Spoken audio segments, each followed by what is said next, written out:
This program provides education, not advice. Sponsors pay a fee for endorsements and interviews. See the truthayf.com disclosure page for details. This is where technology, innovation, and personal finance come together. This is The Truth About Your Future with Rick Edelman. Brought to you by Global X ETFs, dedicated to providing investors with unexplored intelligent solutions, and by Invesco QQQ. Anyone can become an agent of innovation with Invesco QQQ. Invesco Distributors, Inc. It's Friday, May 12th. Have you experienced ageism? Are you worried about recession? Well, ageism and recession, you might figure, is a really bad combination. If you're over 50 and you lose your job due to the recession, finding a new job you figure will be a lot harder, but maybe not. Employers are now saying in surveys that they are fed up with younger workers. Managers are complaining that younger workers tend to call in sick. They arrive late. They spend a lot of time on social media. They tend to quit more often than older workers. In a recent poll by the Wall Street Journal, 75% of those over 65 said hard work is very important to them. Only 61% of those under 30 said that. So guess who bosses are hiring? People 55 plus. 2,500 companies, we're talking big ones, Bank of America, Microsoft, KinderCare, H&R Block, they've signed a pledge with AARP to fairly consider workers who are over 50 when they hire. The 55-plus crowd is now the fastest-growing segment of the workforce, according to the Department of Labor. And it's not just because companies want to hire them. It's also because older people need the jobs. They haven't saved as much as they need, so they need the income. And they're also in pretty good health. If you're 65, odds are good you're a lot healthier today than your parents were when they were 65. And that means you're able to work. And you also want to work. You want to stay engaged and productive. You want to contribute to society. People over 55 are mature and experienced, and they're finding employers increasingly happy to hire them. The EEOC says that age discrimination complaints are down 45% over the past decade.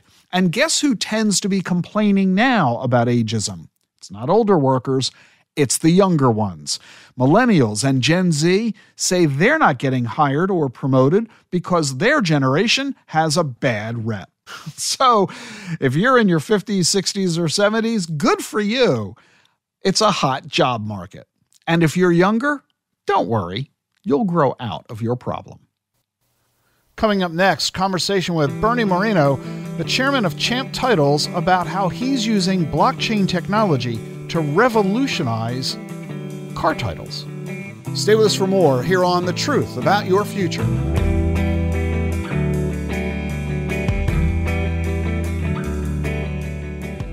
The Truth About Your Future is sponsored by Global X ETFs. Listeners of this program enjoy fresh perspectives on the financial topics that matter most, especially the rise of exponential technologies. And right now, there may be no faster-moving tech story than the rise of artificial intelligence. But despite some exciting new developments, like the launch of ChatGPT, we are only beginning to scratch the surface of AI's potential. So, which companies will have staying power? As an investor, it's hard to know, which is why Global X ETFs specializes in thematic investing strategies that harness the potential of numerous companies involved in an emerging trend, all in a single trade. Explore our investment approach along with our latest research on the emergence of AI at globalxetfs.com/insights. Support for Rick Edelman's podcast comes from Invesco QQQ. What do all the greatest innovations have in common? Agents, people who participate in progress by supporting cutting-edge ideas. Invesco QQQ is a fund that allows you access to innovators of the NASDAQ 100 all-in-one fund, so you don't have to be an inventor to help create what's next to come. Anyone can become an agent of innovation with Invesco QQQ. Learn more at Invesco.com/QQQ. There are risks when investing in ETFs, including possible loss of money. ETFs' risks are similar to those of stocks. Investments in the tech sector are subject to greater risk and more volatility than more diversified investments. The NASDAQ 100 Index comprises the 100 largest non-financial companies on the NASDAQ. You can't invest directly into an index. Before investing, carefully read and consider fund investment objectives, risks, charges, expenses, and more in prospectus at Invesco.com. Invesco Distributors, Inc.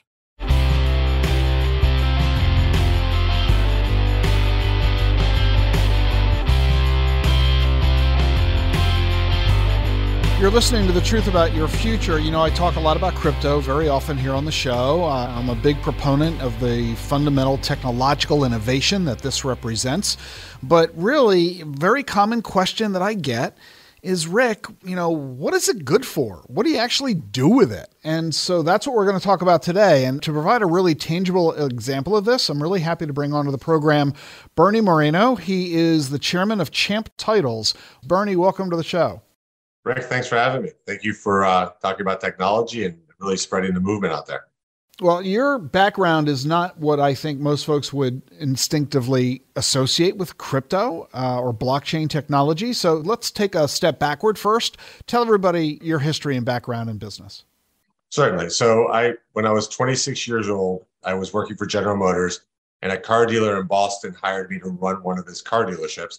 I had never worked in a dealership in any capacity in my life. I became his general manager right away, learned a lot.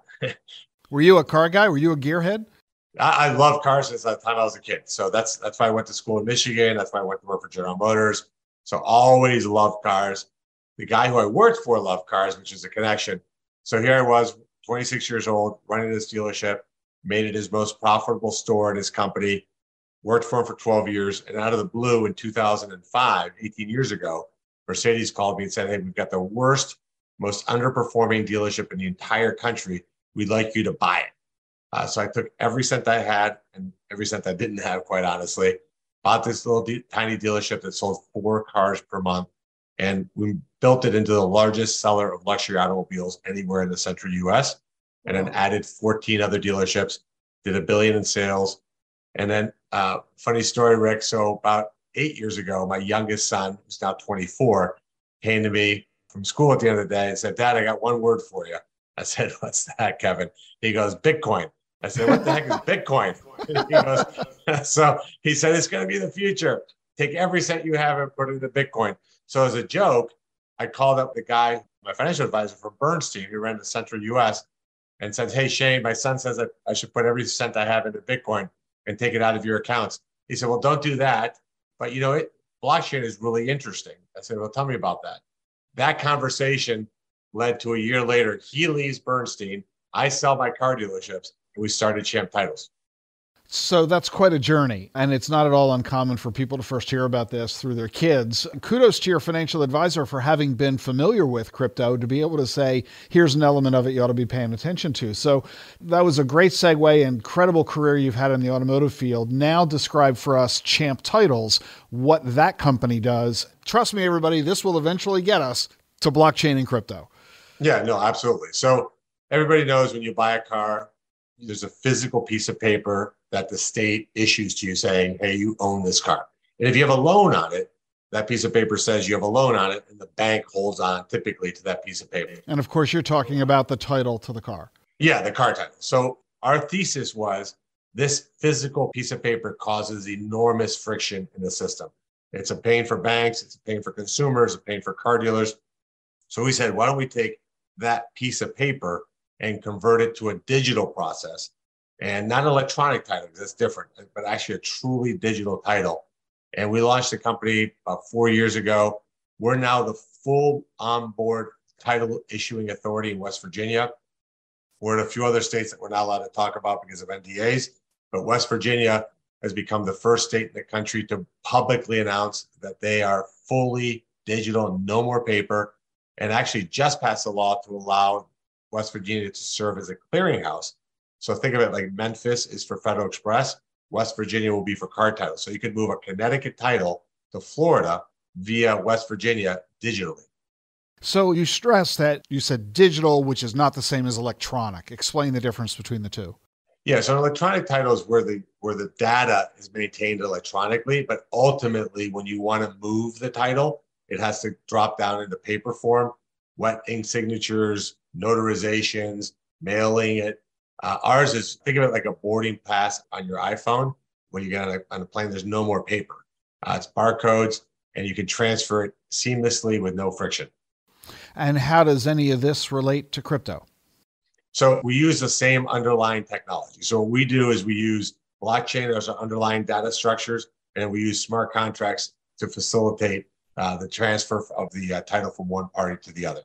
And are you doing that simply as a matter of choice to saying we're going to use blockchain technology to build this, or was it a matter of not having an option, that it was either blockchain or not being able to do it? Well, you need an immutable ledger. You need something that can't be hacked, something that's incredibly secure, incredibly efficient. And we found blockchain is the most efficient way to make that happen. And it's worked really, really well. I mean, we've got SOC certification. We've had 5 public companies that have invested in Champ titles that have all examined our tech. And it's as foolproof as it can be. I mean, as you know, it's almost impossible to hack blockchain. Now, I don't mean any disrespect to the great state of West Virginia, but if I were to ask people, give me a list of the 5 states where you anticipate innovation emanating from, I'm not sure West Virginia would be on that list. So how did you strike your relationship with the state and get their reception in such a favorable way and first mover thinking? Yeah, no, all the credit in the world goes to the governor. So Governor Jim Justice is a business guy. He's not a politician. He's somebody who's really an independent thinker, and he wants to put West Virginia back on the map in a lot of ways. And so when we presented this to a variety of different states, he said, give me the full-blown solution. We're in about 23 other states in some form or another, but West Virginia is the one that's gone deepest in this. And they're really excited about the fact that they have that first mover advantage, that they've created this title clearinghouse. And what's interesting is it's not only going to save them enormous amounts of money, but once clearinghouse is fully up to speed, they're going to make money with their Bureau of Motor Vehicles instead of it being a line item on their budget. Talk about the economics of this. Is there economic value to the state other than the fees that DMV is going to be able to generate? Is it creating jobs in any way? Well, what it's doing is it's saving everybody in the ecosystem a lot of money. So you got the paper that these things are printed on no longer has to be there. Their antiquated computer systems were costing them a lot of money. They didn't have to pay for the development of the system. That was a big deal. And they get much, much more fee income than they would have gotten in the past. And I do have to share your view that the leadership of the governor really does speak volumes here, that many states are recognizing, or frankly should be recognizing, that the way they've done business in the past is really going away. We all know about the Rust Belt. We all know that manufacturing is largely moved outside the U.S., that we're struggling to create high-paying jobs. We went from blue collar to white collar, and now we're moving to green collar, creating jobs that are not bad for the environment, jobs that are able to provide really good incomes for the population. And many communities at the local level, let alone the state level, are realizing they've got to reinvent themselves. And so I think that the governor's acknowledgement that West Virginia has not been known as a titan of business, this is an opportunity to do so. Some people argue that the state of Delaware became a big deal about trusts because what else did the state of Delaware have to offer? And so you champion a new sector of the economy, you can really transform the state and all the prospects and for everybody living in it. So kudos to the governor for recognizing that fact. Can you give us an idea, Bernie, of life with this process? Let's say that I'm a car buyer, and I, as part of it, as you mentioned, I'm going to deal with getting the title to my car. I think we all know what that experience is in the car buying process, but what is the experience via Champ titles and going through the blockchain technology platform that you're using? So dramatically easier, and most importantly, dramatically faster. So typically, like if you go into let's call it an inefficient state, you buy the car, you get a paper plate in the back of your car. Nobody likes that. Nobody likes having a paper plate in the back of their car. You got snow, rain, this thing gets all crinkled up. You forget that it's even back there. So you start calling the dealer, where's my plates? They can't get you plates without the title. And during COVID, during the peak of COVID in California, it was taking 6 months to get a car title. Think about that, right? Wow. So, and the banks hate it because they've lent money on that asset and they want to make sure it's securitized. So for 6 months, they're wondering, where's my asset? Do I actually have a lien on it? So we're able to take that process, and it's virtually instantaneous, like literally a day. So you buy a car at a dealer in West Virginia, within a day, the title securitized, if it's a lien, or the leasing company has the title in their possession, or the consumer has the title instantaneously. So now you can sell it, dispose of it. This clearinghouse allows you to move it from one state to the other very, very quickly without Federal Expressing paperwork back and forth, that type of thing. So it's a huge savings to everybody in the ecosystem, especially one that you probably didn't think about, which is insurance companies. Because when a car is totaled and there's a loan, the insurance company has to pay off the bank. They wait for the check to clear. They mail the title. Sometimes, believe it or not, they don't mail it. Federal Express, they mail it snail mail. So we took insurance companies from 60, 70, 80 days to resolve a claim down to 2 or 3 days. That's pretty remarkable. But explain to me the logistic element for the consumer. As you mentioned, in the old system, I got a piece of paper. Now, it might have taken me a while to get that piece of paper, but ultimately I have a piece of paper and I can safeguard it in my house. But if there is no paper any longer, it's merely a digital file. Where's that digital file? How do I receive the digital file and how do I store it and safeguard it? So a few ways. We can give you a secure link to a website where we call it a title vault, where you see it there. Or what we're seeing most clients do is they put it in their Apple Wallet, like your boarding pass, and it sits there. So it's there. You can see that it's in your name, and you have it. Like, think about how we transitioned from boarding passes that used to be mailed to you. I'm old enough to remember. Yep. You're flying somewhere, somebody mailed you a boarding pass. I don't think anybody under the age of 30 watching this has no idea what I'm talking about. But now it's this barcode that you scan in when you check in at the airport. I'm assuming that if I use your online vault for storage of the title, that I get a password. I have a username and password. What happens if I lose that? What happens if I download the title to my smartphone and I lose my smartphone, I lose my passwords, or my smartphone gets hacked, et cetera, et cetera? What are the safeguards and protections with all that? Yeah, so all that's built into the system. So the digital title lives, and actually it's West Virginia as the controller. It's just our system, but it lives in their system. So all the data exists in our system that we provided for West Virginia. And if any of the items that you just mentioned happen, that digital title is still safeguarded by West Virginia. In other words, West Virginia is the one keeping track of who owns that car in an immutable ledger that we produce for them. So when you transfer it, there is a process that you have to follow that's not as simple as just hitting a button. You have to follow a process to sell it, bill of sale, et cetera. All of that electronic safeguards exist in the system itself. So it's obvious through your explanation that this is clearly safer and faster. And by being safer and faster, I can envision that this is translating into cheaper on behalf of the companies that are involved, the banks, the title settlement companies, the insurance company, certainly the car dealer. I can see how all of those are generating benefits economically through lower cost of operation. Is any of this going to trickle down to the car buyer? Is the consumer going to see any savings? Well, the consumers are all taxpayers, right? So West Virginia just announced a record income tax cut. These are the things that government needs to do. Government cannot continue to tax people. They're going to run out of people to tax. So what you got to do is you got to lower the cost of government service delivery. I'm talking to you about literally the most boring thing on earth, car titles, right? And I'm telling you that in one state, we're saving millions and millions and millions of dollars on just car titles. Imagine, take 50 states, take a look at Medicare delivery, healthcare delivery, all kinds of licensing. There's just so much money that can be saved through a more efficiently run government. The problem we have is that we have politicians that have never done anything in their lives, so they really don't even understand it. So for them, it's just more money, more money, more money, and not about how do you save the taxpayer money, deliver better services for less money. That's what every company on earth has to do. You can't, in a private business, keep raising your pricing and deliver worse service. Well, you can. It's just going to be a very short-term business model. And governments, unfortunately, have never really had the attitude of customer service and accountability and responsibility, as you noted. So are you limiting yourself in your career and your business at Champ Titles to the most boring of aspects of car titles, or do you have bigger, grander, broader plans for the company?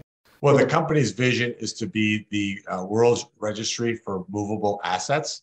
That's what we want to do. So beyond car titles, is literally be able to keep track of any movable asset that has some sort of titling to it. So we think the company has an amazing future from that perspective. As you know, one of the hardest things you can do is own a business, and it's something exponentially harder to do is do a startup, especially one that's disruptive.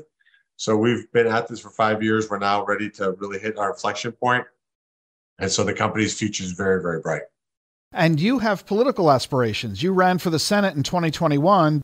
Well, none of the reasons I ran for the 2021-22 seat have changed for me. I think the country is better served by what our founders had in mind, which is people who've done something in their lives, want to go to Washington, D.C. to serve their country. And here's the important part, and then come home. I think the idea that we have a political class or career politicians that are always thinking about their next election, their next raise, their next donor that they have to get fundraising from leads to very bad decisions that we've already seen. So I think voters are really sick of this. I know I am. In West Virginia, we have a senator now, a Democrat senator that's been in office since 1975 and never known anything else. So they can't possibly be thinking about how to provide proper guardrails for our economy because they don't even understand how any of it works. They've never had to deal with it. They've never understood how government can get in the way of business. So for me, somebody who's willing to do that is important. I came from this country legally from South America, and I was a kid. It was the greatest gift my mom could have given me. And I have an absolute desire to serve this country to make it better. We're talking with Bernie Moreno. He's the chairman of Champ Titles. Bernie, if people want to learn more about Champ Titles and more about you, how can they do that? So on me, you can go follow me on Twitter at Bernie Moreno, BernieMoreno, or BernieMoreno.com. And the information on Champ Titles is champtitles.com. And we'll have all of that information in our show notes for you so you can reach Bernie and Champ Titles. Well, thank you, Rick. And you have a lot of great fans here in Ohio. You've built an amazing business, and thank you for doing what you're doing and really educating Americans on very important things. Bernie Moreno, thank you so much for joining us and explaining a real-world use case for blockchain technology. You know, people used to tell me that their favorite part of this podcast was the visit by my wife, Jean. Well, her podcast has gotten so popular, she now has her own website, selfcarewithjean.com. Every Thursday, she launches her new podcast and videocast. You can get this week's right now at selfcarewithjean.com. And you can sign up for her free email updates. You can subscribe to her social media channels. Link in the show notes. That way you'll be the first to know about everything that Jean is doing.